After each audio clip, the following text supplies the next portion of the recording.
Subscribe now and press the bell icon. Never miss an update.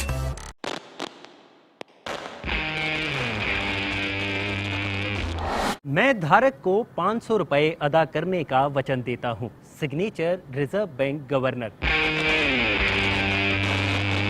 Bharat के हर note पर कुछ ऐसा ही वचन अंकित होता है, लेकिन कभी आपने सोचा कि इसका मतलब क्या है और क्यों भारत के हर नोट पर रिजर्व बैंक के गवर्नर के सिग्नेचर होते हैं?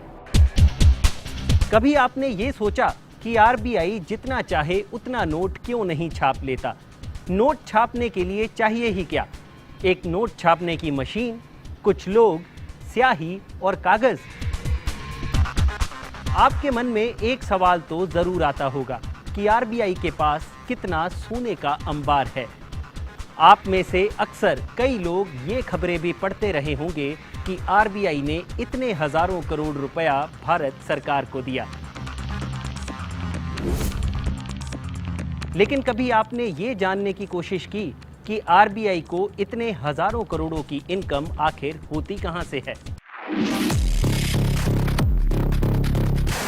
नमस्कार, मैं हूं भूपेंद्र सोनी और आज मैं किस्सा आज तक पर आपको सुनाऊंगा किस्सा भारतीय रिजर्व बैंक का।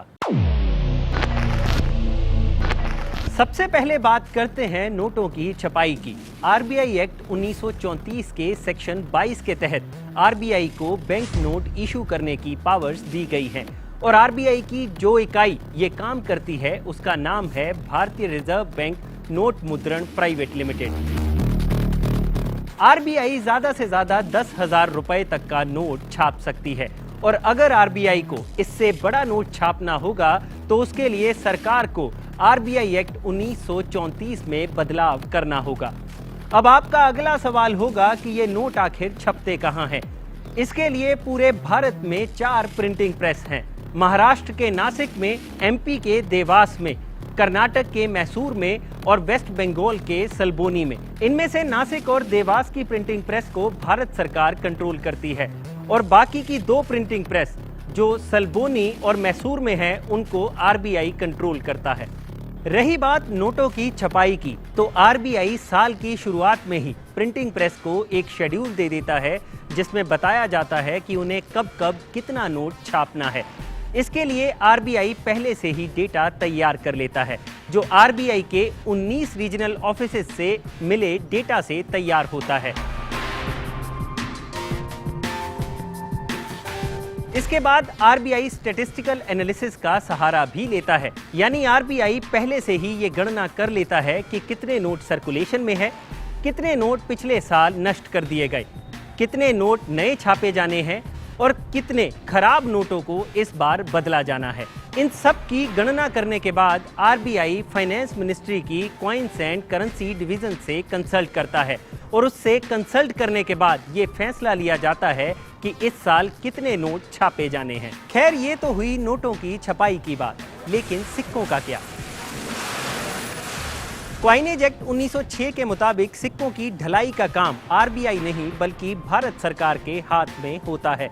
सिक्कों की ढलाई पूरे भारत में 4 जगह पर की जाती है। कोलकाता के अलीपुर, हैदराबाद के सैफाबाद और चेरलापल्ली और यूपी के नोएडा में। इस एक्ट के मुताबिक भारत सरकार 1,000 रुपए तक का कॉइन इशू कर सकती है। अब अगला अहम सवाल ये है कि अगर आरबीआई और सरकार के पास ये अधिकार है कि वो जितना चाहे उतना नोट छाप सकते हैं, तो क्यों नहीं आरबीआई उतना नोट छाप लेता जितने की उसे जरूरत है? इसके लिए आपको एक बात समझनी होगी कि जो नोट आपके हाथ में है वो महज एक कागज का टुकड़ा है, लेकिन जैसे ही आरबीआई गवर्नर उस पर सिग्नेचर कर देता है, उस कागज के टुकड़े की वैल्यू क्रिएट हो जाती है और इसके साथ ही वो कागज का टुकड़ा आरबीआई के लिए लायबिलिटी बन जाता है। लेकिन सोचने वाली बात यह है कि आरबीआई के पास ऐसा क्या है जिसके बदले में आरबीआई गवर्नर नोट पर प्रॉमिस करता है?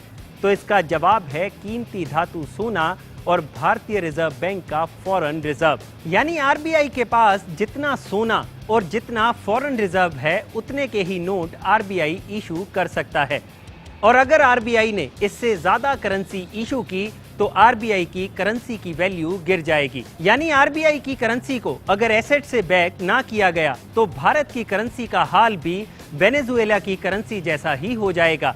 वेनेजुएला में 1 लाख रुपए तक के करेंसी नोट हैं, लेकिन उनकी वैल्यू कोड़ियों के भाव है। यही कारण है कि करेंसी की इंटरनल वैल्यू को मेंटेन करने के लिए आरबीआई और सरकार को संतुलन बनाकर चलना होता है। लेकिन क्या आप जानते हैं कि भारतीय करेंसी में एक नोट ऐसा भी है जिस पर भारतीय रिजर्व बैंक के गवर्नर के सिग्नेचर नहीं होते और ना ही उस पर लिखा होता है रिजर्व बैंक ऑफ इंडिया। चौंक गए ना? हम बात कर रहे हैं भारत के 1 रुपए के नोट की, जिस पर आरबीआई की जगह लिखा होता है गवर्नमेंट ऑफ इंडिया, क्योंकि इस नोट को छापने का अधिकार आरबीआई नहीं भारत सरकार के हाथ में होता है। इस नोट पर वित्त सचिव यानी फाइनेंस सेक्रेटरी के सिग्नेचर होते हैं। और एक फैक्ट जो आपको नहीं पता होगा वो ये है कि 1 रुपए का नोट अकेला ऐसा कागज का नोट है जिसे लाइबिलिटी नहीं बल्कि एसेट समझा जाता है, क्योंकि इसे 1 रुपए का सिक्का ही माना जाता है। यही कारण है कि इस नोट पर प्रॉमिस नहीं किया जाता। पहले हमने गोल्ड की बात की थी कि कैसे रुपया छापने के लिए गोल्ड एक महत्वपूर्ण भूमिका निभाता है। तो चलिए लगे हाथ ये भी जान लेते हैं कि भारतीय रिजर्व बैंक के पास कितना सोना है। वर्ल्ड गोल्ड काउंसिल के जारी किए गए डेटा के मुताबिक गोल्ड रिजर्व के मामले में भारत दुनिया भर के सभी देशों की लिस्ट में 10वें नंबर पर आता है। भारत के पास 612.6 टन गोल्ड है, यानी 6,12,000 किलो सोना। आरबीआई ने साल 2019 में 52.3 टन सोना खरीदा था, जिसके बाद ही भारत गोल्ड रिजर्व के मामले में 11वें नंबर से बढ़कर 10वें नंबर पर पहुंच गया है। लेटेस्ट डेटा की बात करें तो आरबीआई के पास टोटल फॉरेन एक्सचेंज का 6.1% हिस्सा गोल्ड होल्डिंग में है। आरबीआई अपने इस गोल्ड को भारत ही नहीं विदेशों में भी सुरक्षित रखता है। भारत की बात की जाए तो आरबीआई की नागपुर ब्रांच खजाने का काम करती है, क्योंकि आरबीआई का ज्यादातर खजाना इसी ब्रांच में रखा गया है। और अगर विदेशों की बात की जाए तो आरबीआई का कुछ गोल्ड बैंक ऑफ इंग्लैंड में भी पड़ा है। विदेशों में गोल्ड रखने की बात सुनकर ज्यादातर लोग ये भी सोच लेते हैं कि कहीं आरबीआई ने अपना सोना गिरवी तो नहीं रख दिया है, लेकिन ऐसा बिल्कुल नहीं है। ज्यादातर रिजर्व बैंक ये प्रैक्टिस आमतौर पर अपनाते रहते हैं, क्योंकि इससे उनका गोल्ड रिजर्व सुरक्षित रहता है। अब इंटरनेशनल मॉनेटरी फंड यानी आईएमएफ को ही ले लीजिए, जिससे दुनिया भर के सभी रिजर्व बैंक सोना खरीदते हैं। इस आईएमएफ का भी कुछ सोना भारत में रिजर्व बैंक में सुरक्षित रखा गया है। तो अब तक हमने बात की कि कैसे आरबीआई रुपए की वैल्यू क्रिएट करने के लिए उतना नोट ही छापता है जितना कि उसके पास एसेट है। लेकिन रुपए की वैल्यू क्रिएट करने के साथ साथ आरबीआई को रुपए की वैल्यू को मेंटेन भी करना होता है, जिसके लिए सबसे बड़ी बाधक होती है महंगाई यानी इन्फ्लेशन। इसलिए इन्फ्लेशन को कंट्रोल करने में भी आरबीआई एक बड़ी भूमिका निभाता है। अब आरबीआई ये सब करता कैसे है? इसके लिए आपको महंगाई का कारण समझना होगा। यहाँ पर डिमांड और सप्लाई का नियम लागू होता है। जिस चीज की डिमांड ज्यादा है और सप्लाई कम, तो जाहिर सी बात है वो चीज महंगी मिलेगी। लेकिन जिस चीज की सप्लाई ज्यादा है और डिमांड कम है, तो उस चीज के रेट मार्केट में कम हो जाएंगे। महंगाई को कम करने के लिए आरबीआई भी इसी सिद्धांत का इस्तेमाल करता है। आरबीआई इसके लिए अपनी मॉनेटरी पॉलिसी का सहारा लेता है। सीधा सा फंडा है, अगर मार्केट में पैसा ज्यादा होगा तो लोगों की परचेजिंग पावर भी बढ़ जाएगी, जिससे होगा क्या? 2 रुपए की चीज लोग 4 रुपए में भी खरीदने को तैयार रहेंगे।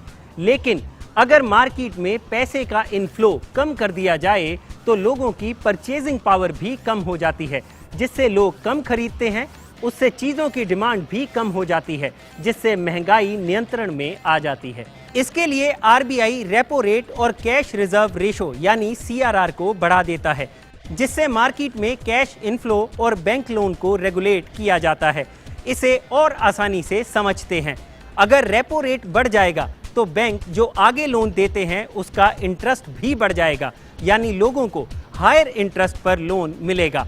और वहीं अगर कैश रिजर्व रेशो बढ़ जाएगी तो बैंकों को आरबीआई के पास ज्यादा पैसा रखना होगा, यानी बैंकों के पास कैश की कमी हो जाएगी, जिसके चलते अगर बैंकों के पास पैसा कम होगा तो वो आगे भी पैसा कम ही दे पाएंगे, जिसका असर होगा कि मार्केट में पैसे का इनफ्लो कम हो जाएगा।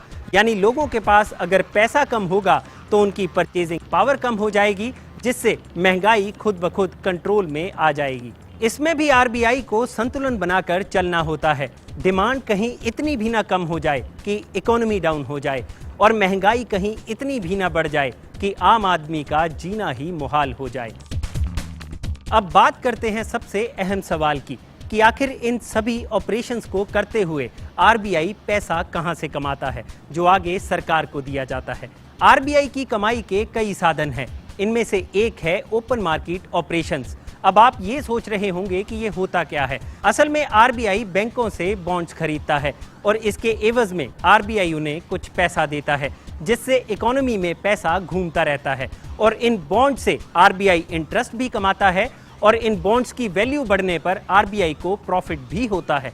इसके अलावा आरबीआई फॉरेन एक्सचेंज में भी डील करता है, यानी आरबीआई सस्ते में डॉलर खरीदता है और उसे महंगे रेट पर बेचकर प्रॉफिट कमाता है। यही नहीं, आरबीआई बैंकों को भी पैसा उधार देता है, जिसके एवज में आरबीआई उनसे इंटरेस्ट चार्ज करता है। इसे आसानी से समझे तो आरबीआई बैंकों का भी बैंक होता है, यानी किसी भी बैंक को अगर पैसे की जरूरत होती है तो वो आरबीआई से मांग लेता है और उस पैसे के बदले में वो आरबीआई को इंटरेस्ट पे करता है। इसी इंटरेस्ट को रेपो रेट कहा जाता है। तो ये है आरबीआई के इनकम के कुछ मुख्य सोर्स। लेकिन यहाँ पर एक बात और ध्यान देने वाली है कि आरबीआई का काम पैसा कमाना बिल्कुल नहीं है। आरबीआई का काम है रुपए की वैल्यू को मेंटेन रखना और अपनी मॉनेटरी पॉलिसी को दुरुस्त रखने के लिए आरबीआई जो एक्शन लेता रहता है उसी दौरान ये प्रॉफिट बनता चला जाता है। आरबीआई इसी प्रॉफिट में से अपने खर्चे निकालता है और कुछ पैसा रिजर्व में डाल देता है और बाकी बचे हुए पैसे को डिविडेंड के तौर पर भारत सरकार को दे देता है। असल में आरबीआई अपने इन सभी कामों के जरिए एक ही चीज करने की कोशिश करता है और वो है लोगों में इकोनॉमी को लेकर विश्वास पैदा करना, लोगों को होप देना कि उनका आने वाला भविष्य सुनहरा होगा। और इस भविष्य को सुनहरा बनाने के लिए एक संस्था तत्परता से काम कर रही है और उस संस्था का नाम है रिजर्व बैंक ऑफ इंडिया। अगर आपको ये किस्सा पसंद आया हो तो इसे लाइक और शेयर करना मत भूलिएगा और जानकारी से भरे ऐसे ही और वीडियोस देखने के लिए आप YouTube पर सर्च कर सकते हैं हमारा शो किस्सा आज तक।